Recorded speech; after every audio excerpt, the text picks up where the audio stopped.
Today, we ignore my neighbor's dog barking and look into astral projection.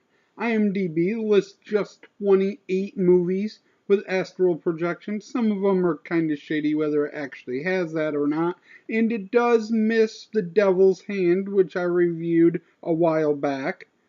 But today, we look into legitimate astral projection movie in The Blue Man, also known as.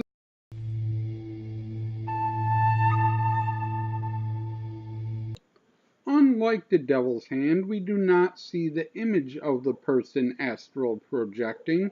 We see through their eyes as they float around the room, the building, and the city with the help of sweeping boom and helicopter shots.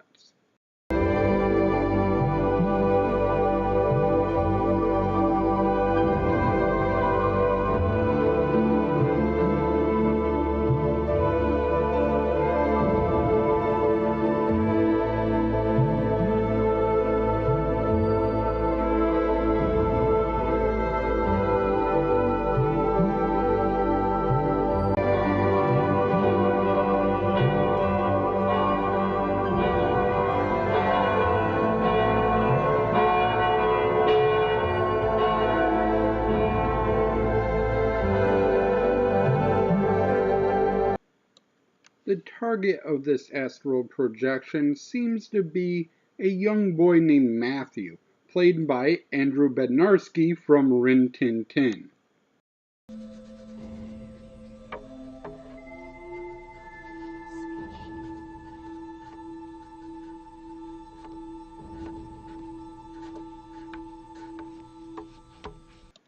We don't know exactly who's doing this astral projection yet, but we're led to believe, by the character himself, that it's Paul.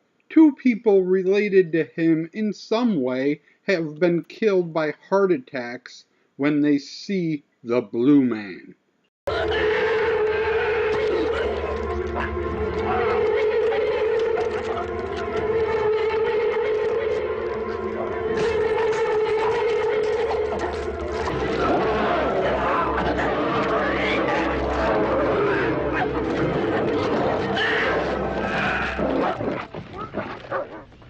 Looks like a goddamn abstract.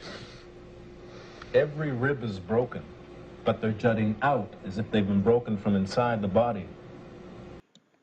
There's also this weird scene where Paul gets attacked by a dog to a Asian music sting that I still don't understand.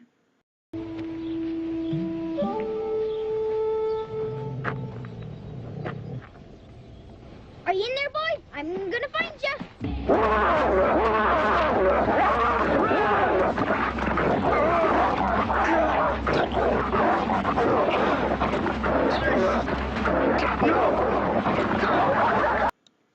For Paul's part, he's as equally concerned he might be the killer as the police are, and consults his psychic guide of what he's doing wrong and why he's killing people in his sleep. I can't even remember where I've been. It's starting to get a little bit scary. Do you think people can predict their dreams? Most people don't even remember them. This isn't a dream, this is real. Absolutely. I like you healthy. Before I couldn't control my destinations. Now I can't even control when it's gonna happen. It's bugging the hell out of me. With all these murders going on, we do need a detective to look into this. Kaufman, played by John Novak. He stakes out the funeral of one of the victims and sees a mysterious woman staring back at him.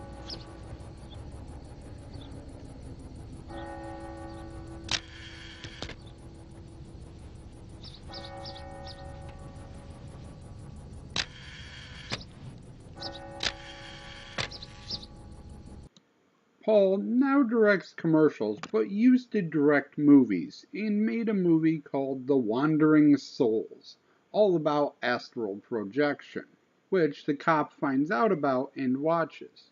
Our bodies, as you see them now, will soon be dead. And what happens then? We shall find others. Suitable successors, you might say. You make it sound as if taking over another body was the easiest thing in the world. Heavens, of course it isn't. We don't want just anyone. Weaklings, simpletons, intellectual vagrants. Why would we want them?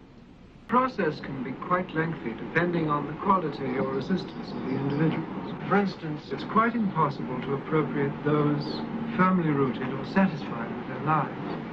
Basically, you must prepare your hosts. Play with their minds, confuse them, isolate them from those they love or need. Meanwhile, outside of the investigation, Paul's life is fucking falling apart. His kid is going crazy, and he isn't doing much better, freaking out on his boss.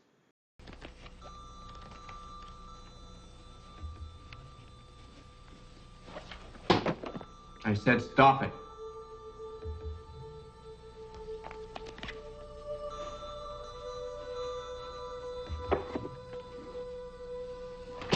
I told you to stop that.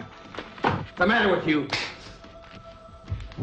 Okay. Do you want to direct this piece of shit? No, I'm just saying there may be a problem. Listen, hey, I think you should try it. See how you like it. Hey, wait a minute. I'm paying the bills. Oh, please, just one more, all right? You tell me what to do, you fat faggot. I've been carrying you and this company for years, and I had enough. The cop learns that the two women from the cemetery are disgraced former dancers who now dabble in astral projection.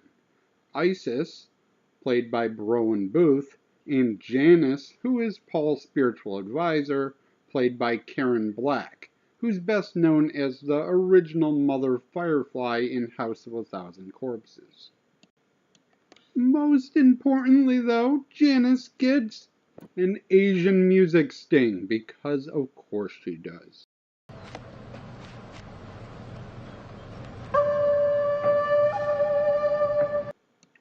The music in this movie is awful. It never fits the scene.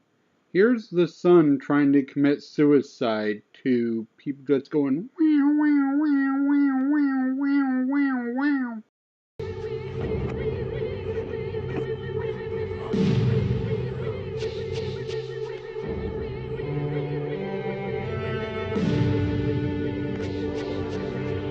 Matthew? It takes him 4 deaths to figure it out, but Paul finally realizes that this has all been one big, long, elaborate trick by William and Monica from his movie to one day take over his body. So he prepares for a final showdown against Janice.